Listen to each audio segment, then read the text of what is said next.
If you ruled the world, what would you do? Lots of kids my age carry a knife, and I think it's ridiculous. If I was leader, I would finish it right now. Reckon you've got what it takes to be a leader? I'd make more people have access to clean, safe drinking water. I would make sure every child had a bicycle. I would set up theatre groups and dance classes. Then Election is the show for you. From the masses of children who applied, 10 candidates have been selected for the Election campaign trail.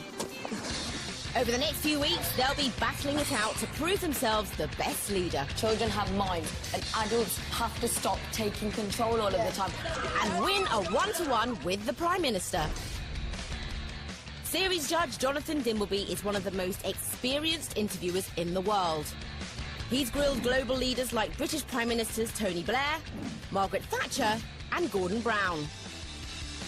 And he's an extremely tough man to please. He'll be testing our candidates to the max, and each week one of them will be sent home. Your campaign's over.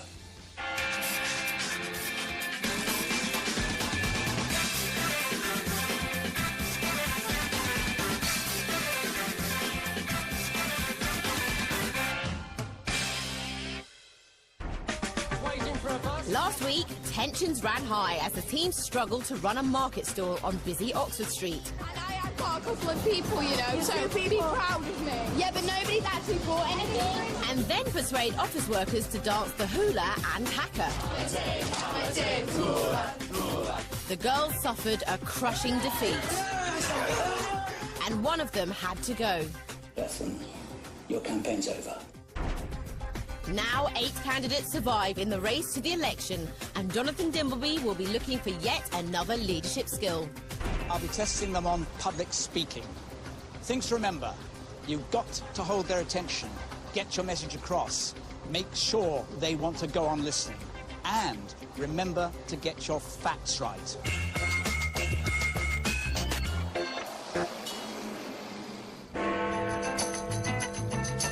It's a new day. What does that mean? New challenge. Yes. New challenge. Another test of skills. But you know what? It's been quite good. I've enjoyed having girls and boys, but I think we need a change. I think we need to mix things up a little bit. OK, so I'm going to choose 2 team captains, and I'm thinking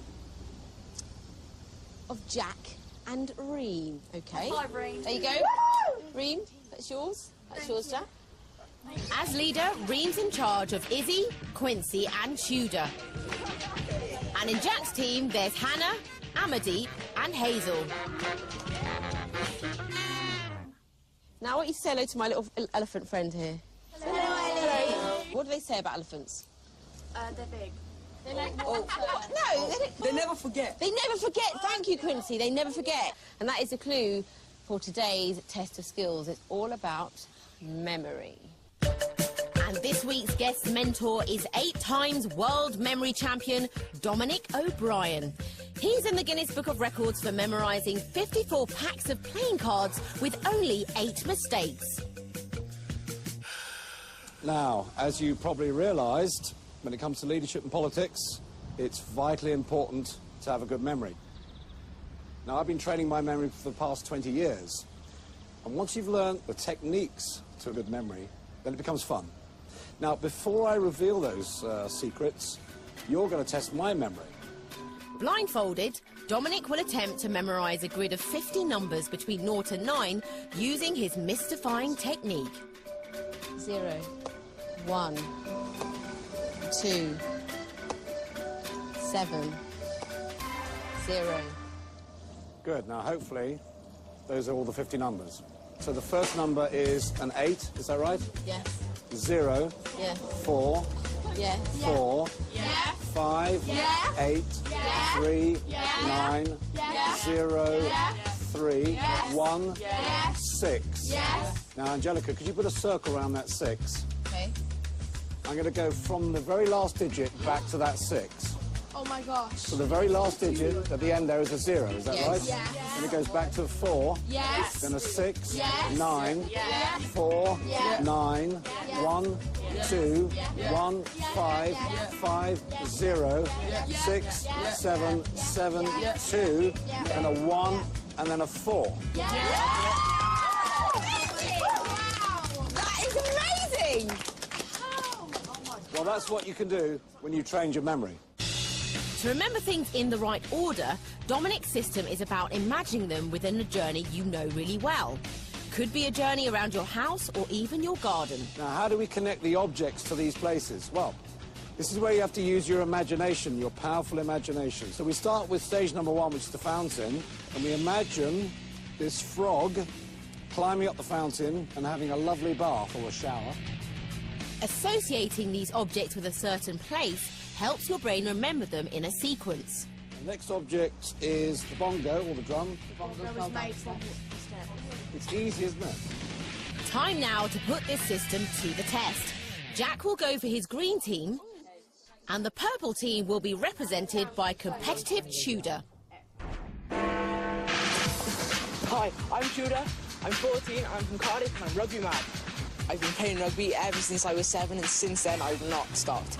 And it's my dream one day to play for Wales. Come on, Wales! One of the best moments in my life was when Wales beat France in the Rugby Six Nations in the Millennium Stadium. Come round, Beth! Come round, Beth! I only bit a turf that Wales won the Grand Slam on. And here it is, the very precious bit of turf that Wales won the Grand Slam on.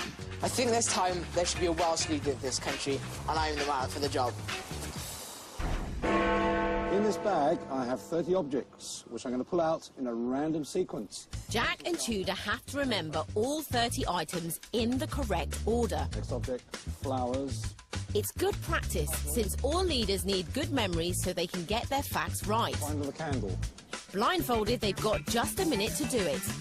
OK, Jack, when you're ready, can you give me the first object? Bongo. Drum. Yes. Rugby ball. Correct. Clock. Yes, clock is correct.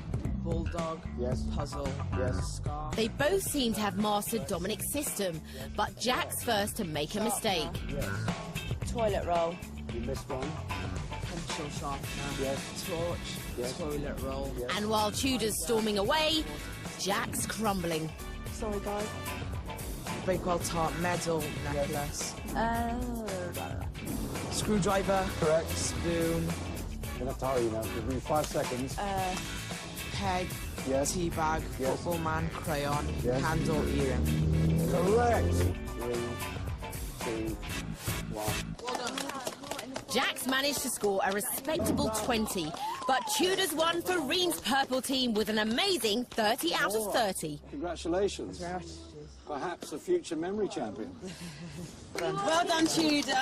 Congratulations to your team, because that means you get an advantage in tomorrow's leadership challenge. Well done.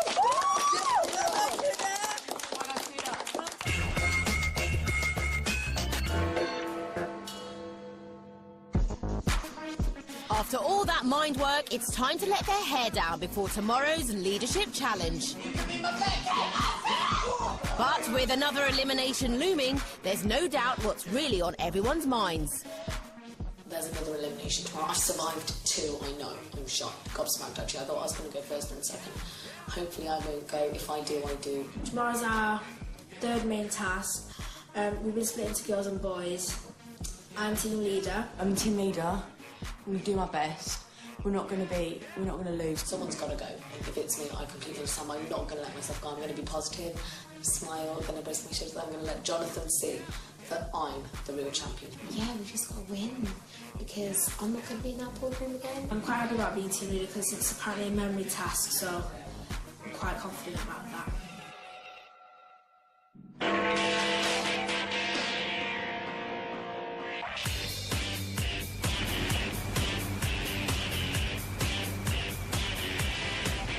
Great leaders have to be excellent speech makers. They have to be able to stand in front of the public, convey facts, and keep the audience interested. So, what better way to test our teams than being tour guides on the river? The teams are en route to the River Thames for their leadership challenge, but they have no idea what they will be doing. What they do know is that one of them will be leaving the election house later on today. Their new powers of memory will come in handy to remember all the facts they're about to hear, and they'll have to include them in their very own tours. Captain captains spent years learning this tool, but our teams have just 20 minutes and can't take any notes.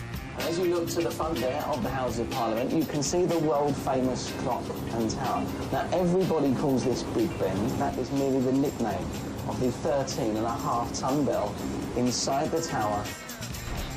And with a river as old and famous as the Thames, it's completely mind-boggling. You can see there at the London Eye. Now, this stands 450 feet high. You'll see St Paul's Cathedral, 365 feet high. But it's not just about fascinating facts. It's also got to be fun to keep your audience hooked. This is Waterloo Road Bridge. Just give people a little wave as we go over next. Said to bring you 10 years' luck if anyone waves back. OK, everybody, that now completes the end of our tour, so thank you very much for your time. I hope you enjoyed it.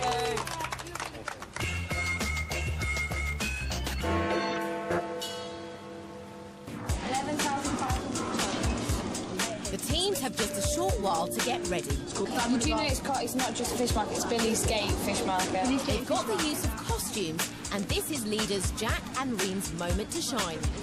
If you're 100% confident and you know exactly what the building is without knowing, go for it. If you're not confident about something, don't try and go for it. Don't think it's going to make it better for the team if you do it. Yeah. I'm team leader, yeah, and I need to be in charge of that. Okay, cool. Quincy, you're going to be wearing the monk outfit.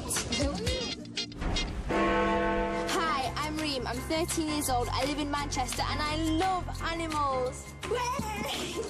This is a picture from Iraq, where I'm from.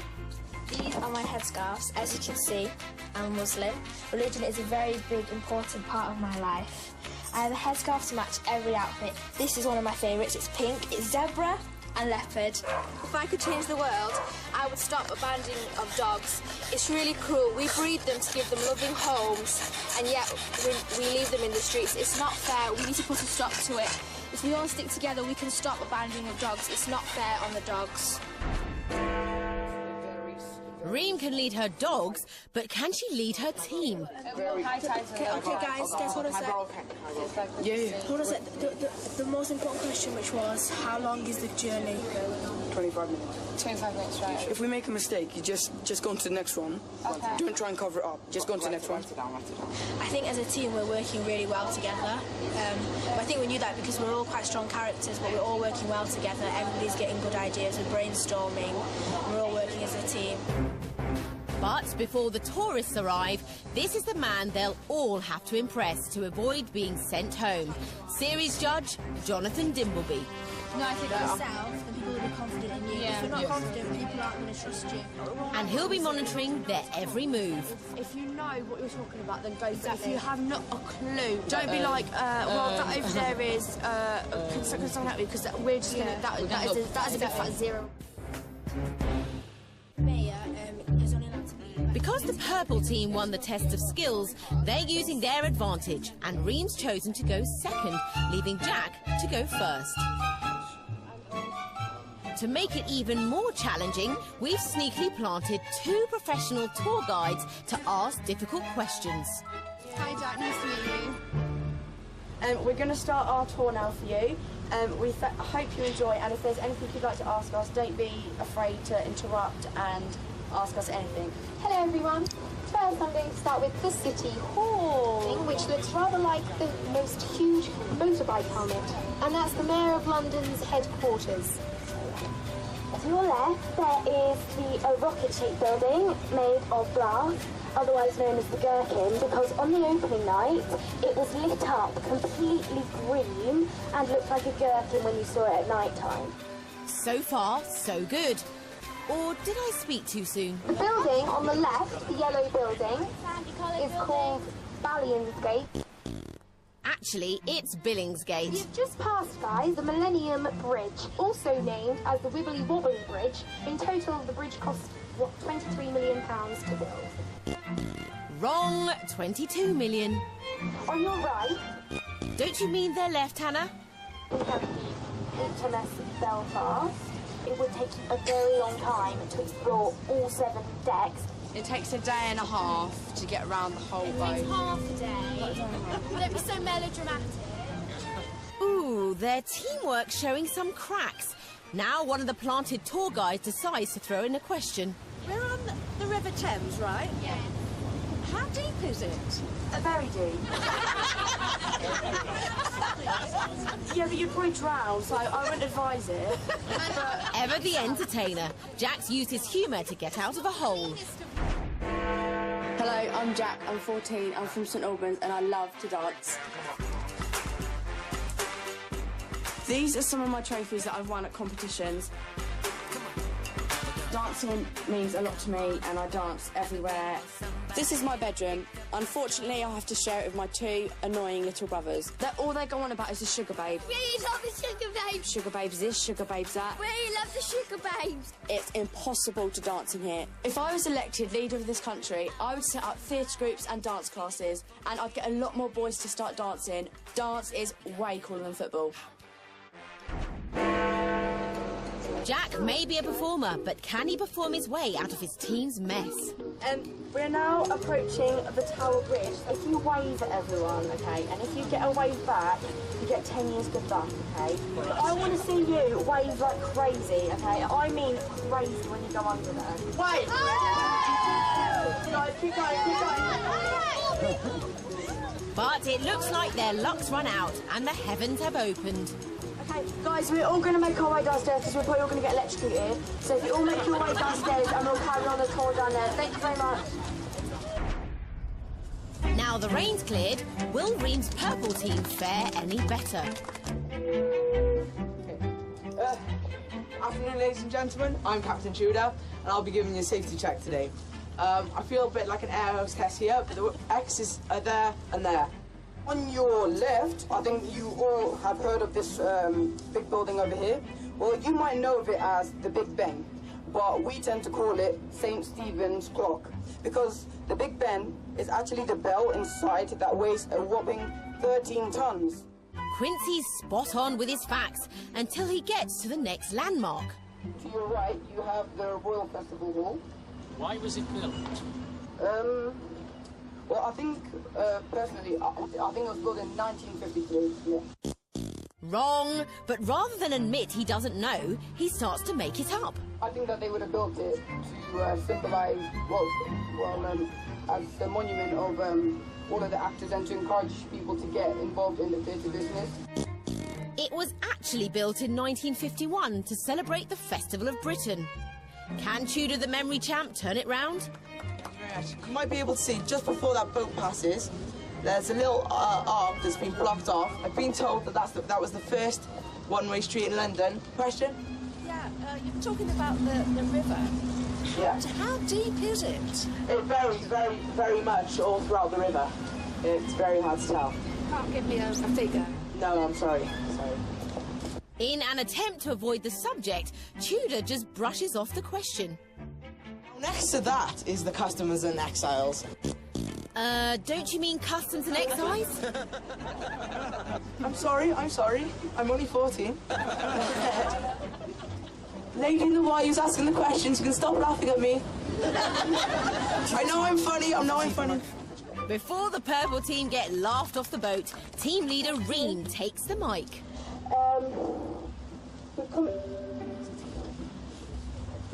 London was actually only like 8 minutes. Ream had been super confident. Now she's suffering a complete memory lapse. Okay, so I'm sorry about that. We're now going to... It's a painful performance, but there's no sign of her teammates rushing to the rescue. Okay, I'm very sorry about that. I totally forgot the names of the bridges. Sorry. Izzy's now the purple team's final hope. As you can see, we're sort of coming up to... Oh no, Izzy's gone blank too. Coming up to... London Bridge is really famous in London, and I don't understand why. It just looks like a road crossing the River Thames. Izzy's just given up, and it's Captain Tudor to the rescue. The reason that is, Mom, is because where London Bridge is now, there have been 4 other bridges. And the bridge before this one that was there, and a rich American man bought it. and has now rebuilt it in the Arizona desert. Tudor's pulled a great fact out of the bag, but will it be enough? Thank you very much, ladies and gentlemen. You've been very patient. We've enjoyed your company, and hopefully you've enjoyed ours. Have a nice day. Thank you very much. Both teams have clawed their way through by the skin of their teeth. Now it's up to our panel of tourists to vote on the quality, interest and accuracy of each tour. So thanks again, panel. If you thought the green team fitted all that criteria, please stand up. That's the team here. 15 went for the green team. If you would now sit down again. And those who think the purple team were better, please stand up. I make it 12, Angelica. 12. So they're the winners. It's been close, and Jack's team have won through sheer good humour. Their strengths were very funny, very entertaining. Jack held it on, very good. The weak points on that, they weren't very good on the facts. They sort of blabbered through some of the things. They didn't remember all that was needed. Now Jack's team can celebrate their victory in style on the London Eye.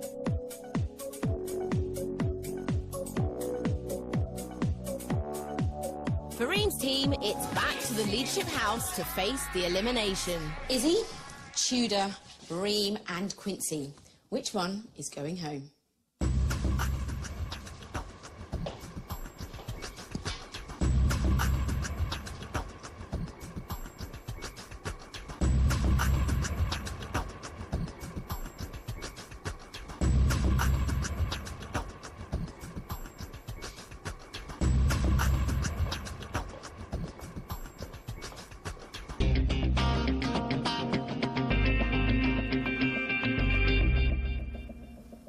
First thing to say is, it was quite close. But you lost. Reem, as team leader, why do you think your team lost? Well, I don't think it's just one person's fault. I think it was we all made mistakes. I made a mistake I couldn't even remember anything, and my head went totally blank. A lot of people forgot things they were saying, and then that's where it got muddled up. Then the stress of forgetting what you're saying, you don't want to look silly in front of other people.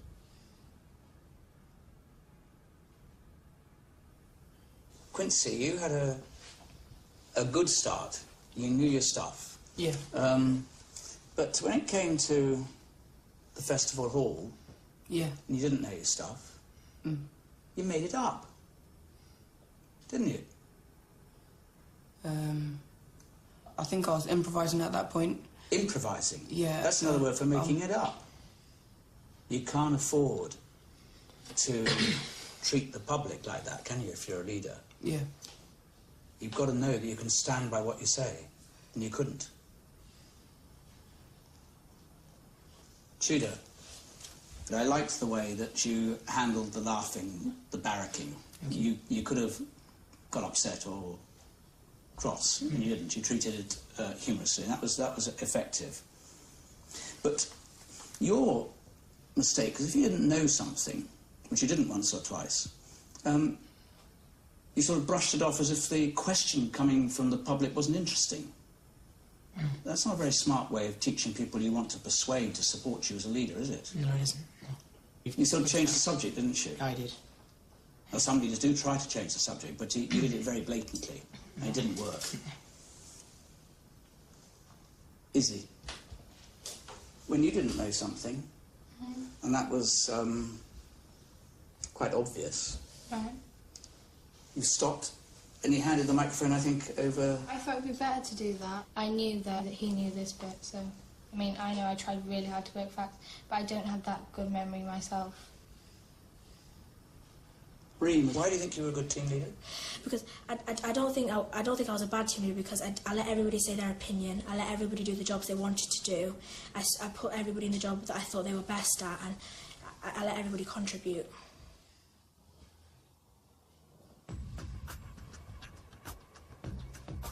As you know, someone's got to go.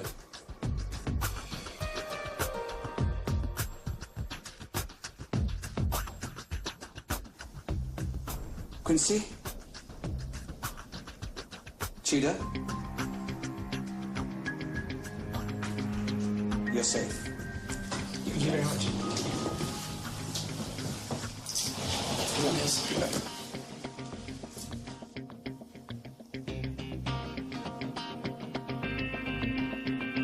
It's between the two of you. One of you has to go.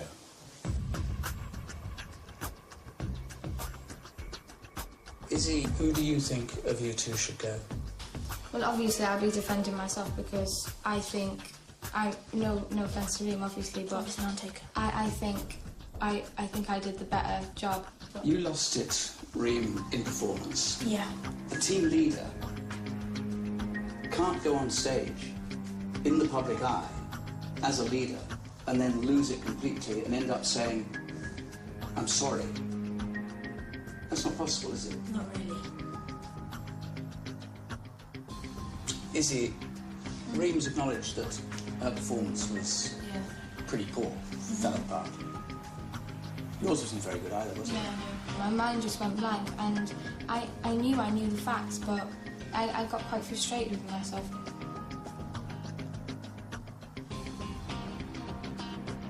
Izzy, I think you've been effective as a team member. Reem, I think you've been quite a good team leader. But I don't think you can afford to lose it as you lost it today. So, Reem, your campaign's over. Thank you. Thank you. It wasn't easy, it never is easy. You just don't want to see them go because there's so much passion and effort has gone into it. But I did think Reem, for the reasons that I gave. I'm not really in shock because I knew I was going. You knew? Why did you know? Because I'm team leader and I messed up myself. That's the first mistake, being a leader. So you've been saying. Oh, yeah. Oh. I think it takes a lot of guts to say, actually, I think I should say, why did you feel comfortable doing that in front of Reem? I thought I had to be honest. And I did say no offence to Reem because I really like her. But, you know, after all, I do have to say my opinion. What have you learnt from election? I need to be, instead of focusing on other people, helping them, I need to help myself. Well, you look a bit upset, and we're really sorry to see you go. You've been fantastic, and good luck with it all. Thank you. Reem's the third candidate to leave the election house. You better win! Bye! Bye! I'll miss you!